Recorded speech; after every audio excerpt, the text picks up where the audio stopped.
Begin with the severe storm rolling across the nation right now. Weather experts putting out a kind of all points bulletin.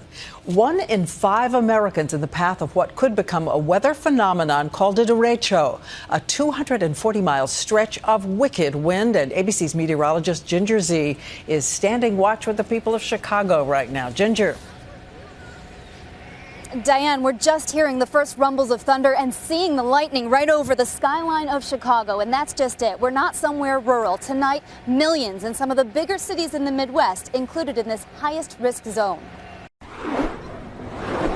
Tonight, the atmosphere is fully charged. Tornadoes already touching down in Iowa and Illinois.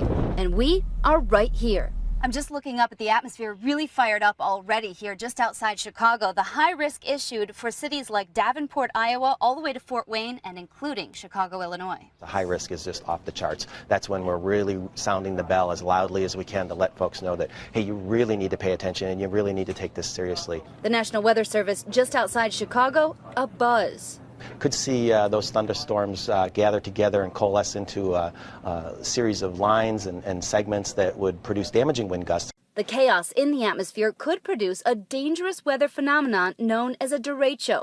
Its calling card, often ominous shelf clouds like these. A derecho is a powerful line of storms that can expand hundreds of miles long, winds blasting up to 100 miles per hour. It starts to take on a bow shape because air rises in the storms, cools and falls behind them, then pushes the front of the line out.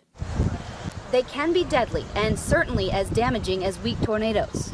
Last year's big derecho tore through 12 states. With it, blinding downpours from Illinois to D.C., winds gusting to over 100 miles per hour, and a huge part of the nation peppered with lightning. Trees were plucked and chucked into homes and cars. This street in Ohio blanketed in power lines. It left $1 billion in damage and killed 13 people. I need to show you those big areas that are on alert tonight. So from eastern Iowa all the way through Chicago here into northwest Indiana and southwest Michigan, that is the highest risk. But there's a bigger area that you see highlighted there that has the potential all the way through parts of Ohio and tomorrow into parts of the East Coast. Diane? And Ginger, I know you've said that people should stay indoors, but what's your defense if you're caught and you're caught outside?